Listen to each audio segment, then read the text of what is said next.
Welcome into the latest edition of Extra Time. Thank you very much, as always, for your questions. Very much an International Week vibe. Craig's excited about Scotland against Poland. He's not stopped banging on about it. Let me tell you something. He's loving it. There's not enough Carlsberg in the world Probably. to get me primed for that. And Gab, what does International Week have in store for you?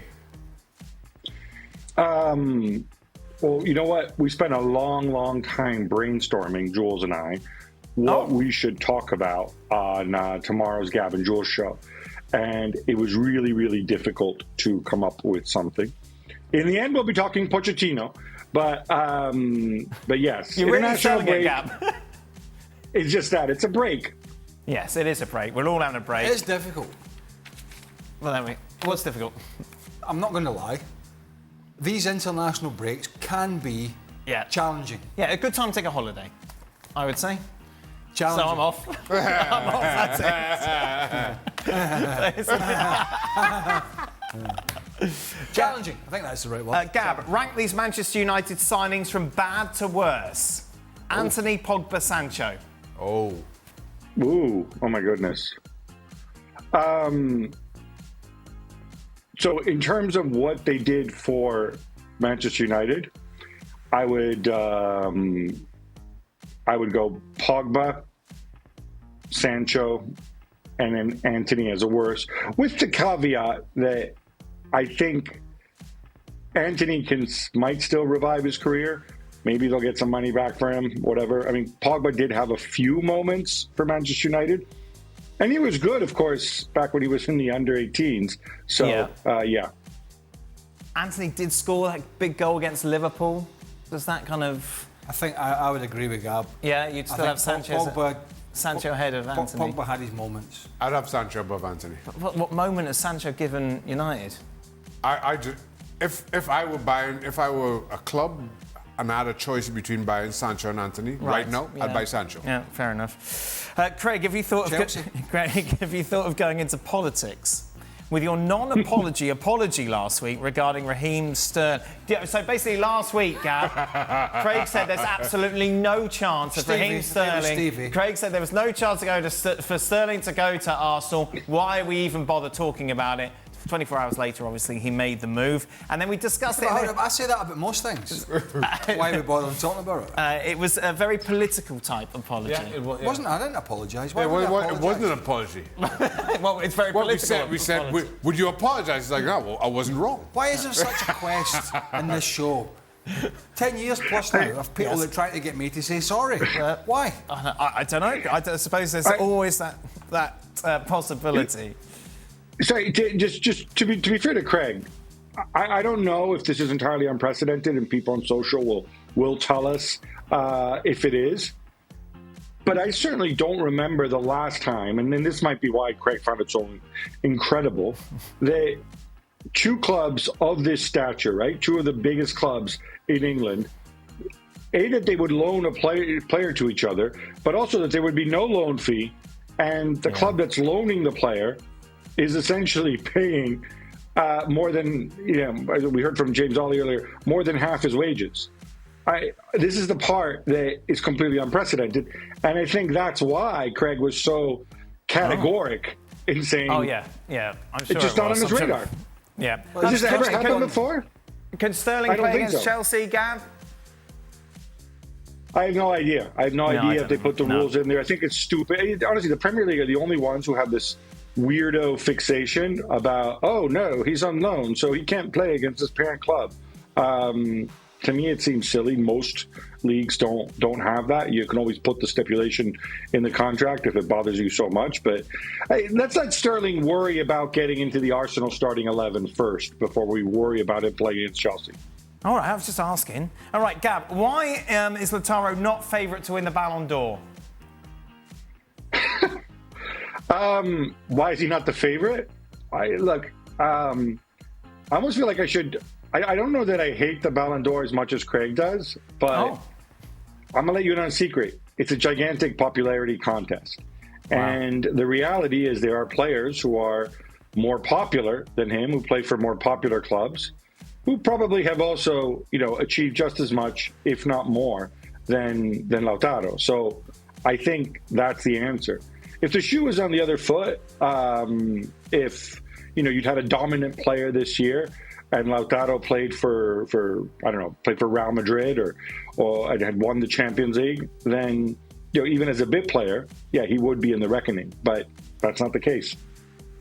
He's part of the 30-man shortlist that was released today. We'll be going through that player by player tomorrow after Scotland-Poland. Well, Scotland-Poland won't take long. Lautaro and Martinez you're talking about? Yes. Who do you think we're talking about? Well, Lautaro and Martinez. Yes, I know. Why do you have to ask? I don't know. Craig, start, bench and drop. Participating in these events. The Champions League draw. Gab was obviously there in Monaco, had a lovely time. The Ballon d'Or ceremony. Or a question and answers with fans of the show. Oh, I mean, so the Ballon d'Or. 1 second. Start benching. Just remember, you're a man of the people. No, I think Q&A is all right, isn't it? Yeah, that's what I was thinking. Because Craig's a man of the people. Because we would take it on the road. Yeah. I think that would definitely be... Craig would be all over that. Am I going to be allowed to answer this? So, I'm dropping the Ballon d'Or. You're right. You can go to that ceremony. Complete pile of... Who's ringing me? Right. A complete pile. Yep. The Champions League draw is at least something. I mean, we might not agree about the draw and blah, blah, blah, but it's leading up to... Yes. And I'm starting the Q&A with fans, because I don't mind, because sometimes, fans wonder why we say stuff, and sometimes you just have to sit them down and say, listen, this is why, and explain it to them in layman's terms. And sometimes then they get it. Yes. Sometimes they don't. Exactly. I don't mind the Q&A. There we are. I don't mind a Q&A. Why don't we We've done Q&As before, chat, when we were on the cruise ship, I remember. Yeah? Yes, we did. did. That was fun. Why don't we... How come... We did it in Jamaica too? Were you there for Jamaica? No, it was before my time, Jamaica. How come cruise ship... Jamaica's, Turks and Caicos... How come trips for working reasons, how come they stopped when I got here? Because the Gab and Jules podcast took that budget. And the football reporters... It cost the same as a whole cruise ship. Shaka, how does playing in the rain affect a goalie? Why is that random? Well, it's quite a random question. No, it's not. Well, it hasn't been raining recently, or... I mean... I haven't been playing in the rain recently, that's right. That too. Right. Everybody wants to know. It's so... Right, go on. It's just, with the wet surface, the ball just shoots through a little bit more. Right. And that is not that big. The biggest challenge is a wind. The biggest challenge for goalkeepers is the wind. If we're just talking rain without the wind, it's just that the ball doesn't bounce as high, it shoots through a little bit more, and that's a fairly easy adjustment. Or easier. You like playing in the rain? Not particularly, because when you get off at half-time, you're freezing. Would you shoot more purposely if I'd rather play in the rain than play freezing cold. Right. Would you shoot more if it was raining? Yes, and I was going to get to that point. OK, right, go on then. Well, I'd shoot more if it was raining. But we would... No, but being in all serious, when you've had a downpour or it's raining during the game, you're telling your teammates, whoever in the forward positions, look, we're working around the edge of the box, 1-2s, because we want more strikes at goal. Work on hitting the target rather than, don't always try and pick out the top corner. Let's work. We used to say when we were playing, work the goalie. Right. When it's raining, in particular, when it's raining, work the goalie and follow in. Front men, follow in and everything. Because there's more chance a goalie's going to spill it if you hit the target when it's greasy and slippery. So yeah, it plays into the psyche, for sure. Gab, does Napoli have some sort of grudge with Osimhen? Napoli as a club, they're trying to move him, right? The Galatasaray has come forward, and again, their whole sort of summer getting Conte and spending on the players that they brought in, Lukaku and David Neves and Buongiorno and so on, and Gilmore and McTominay. They were going to pay for all these guys with Victor Osimhen. And they had a €120 million release clause. And maybe a year ago, that might have been his valuation. This summer, and I have a column up explaining the reasons why, I think the transfer window has bottomed out. And there just aren't that many clubs willing to spend, forget 100 million, even as we saw, like 60 million which I think is what Napoli would have ultimately settled for. Plus, of course, he has big wages because of the way that they extended his contract. So they tried everything they could. Now, on top of that, to further drive the point home, they haven't put him in the Serie A squad list. Now, that can change because, they say it won't change. You are allowed to make 2 changes. We'll see if he gets on the pitch. This is assuming he doesn't move to Galatasaray, because that, of course, is the scenario. Napoli extend his contract another year to preserve his transfer window. He moves to Galatasaray, scores 45, 50 goals, makes Jose Mourinho cry. Galatasaray win the title. Everybody says, look, he's so good. And somebody comes in and offers 80 to 100 million for him. That's the plan anyway. Tim Ream said the US players haven't been told much about when their hiring for the Poch becomes official. Craig and Shaka, how much were the players kept in the loop when your team changed managers? When do the players know? When he's not there? Kind of before, kind of at the same time as everybody else. Right. Are we talking specifically national teams? No, I think any manager in general. No, I think players largely know when everybody else does. Right. I know there have been leaks before. I don't think I certainly didn't get any advance. Why would any player on this particular subject? Why would it be any relevance to any player when Pochettino is announced? Right. Stars. Why? This is the sort of modern why. No,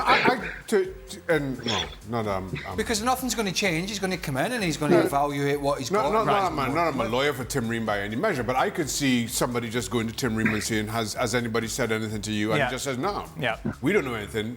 Players haven't been told anything. And then somebody just kind of... I need to tell Tim Ream about this line that I often roll out. He should have went when he said, Tim, have you been told about Poch? He said, I couldn't give a stuff. Ah, okay. Right. This is Law and Order, ESPN FC version. Prosecution and defence. Oh my God.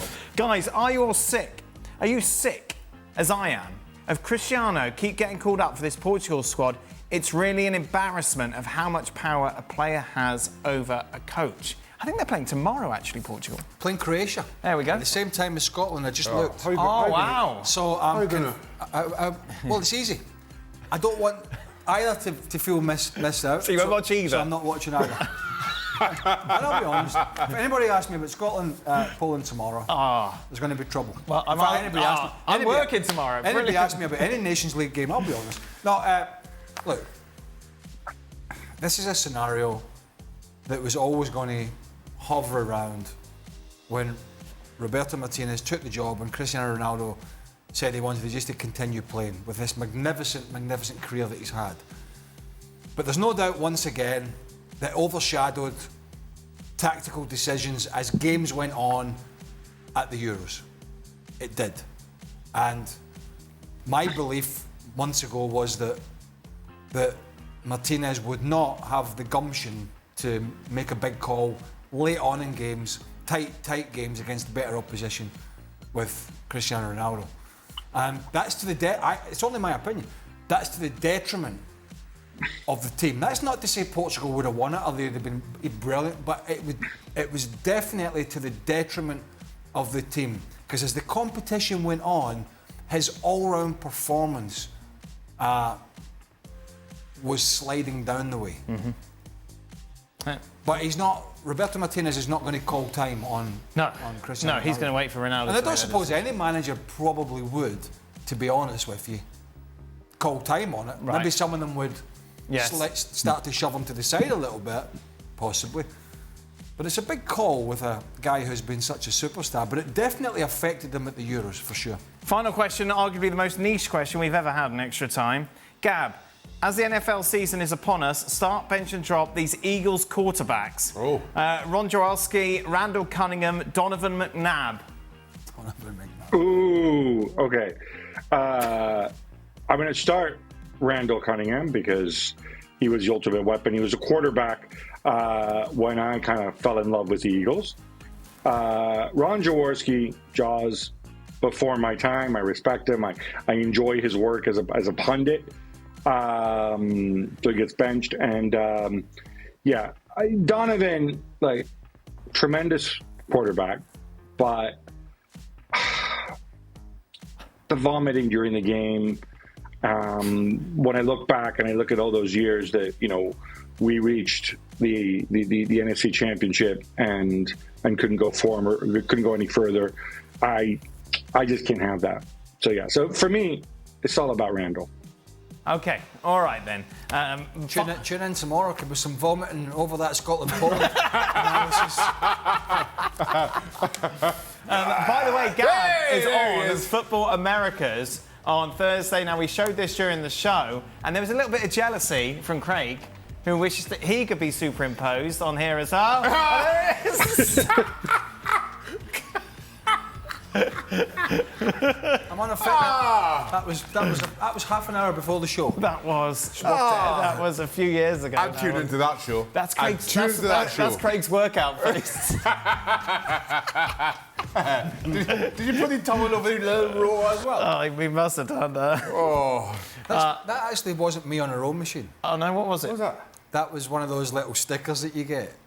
Yes, it was. Yeah. Somebody. Yes, but you were originally on a rowing machine when I turned it into a sticker. Oh, was it you who did it? Yes. What was it? Oh, you did it? Yes. Gab, enjoy your time. Gab, you're going to have to get up really late for Football Americas. Isn't that live at like 1:30 in the morning for you? Yeah, our boss called me up, and I said, "Oh yeah, sure, I'd love to," thinking it was going to be some sort of pre-record, and then he's like, No. "Oh no, but so it's after the show on Thursday. That's fine, right?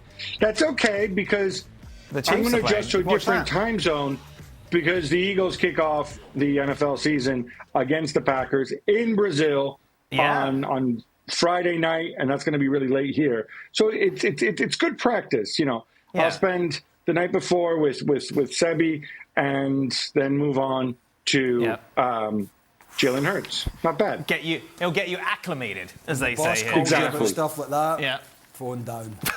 Straight down. Halfway through the sentence, there's you a go. bad line. Down with the phone. That is it. We are done. ESPN FC I may have done that before, returns sure. tomorrow for a Scotland-Poland special. Oh.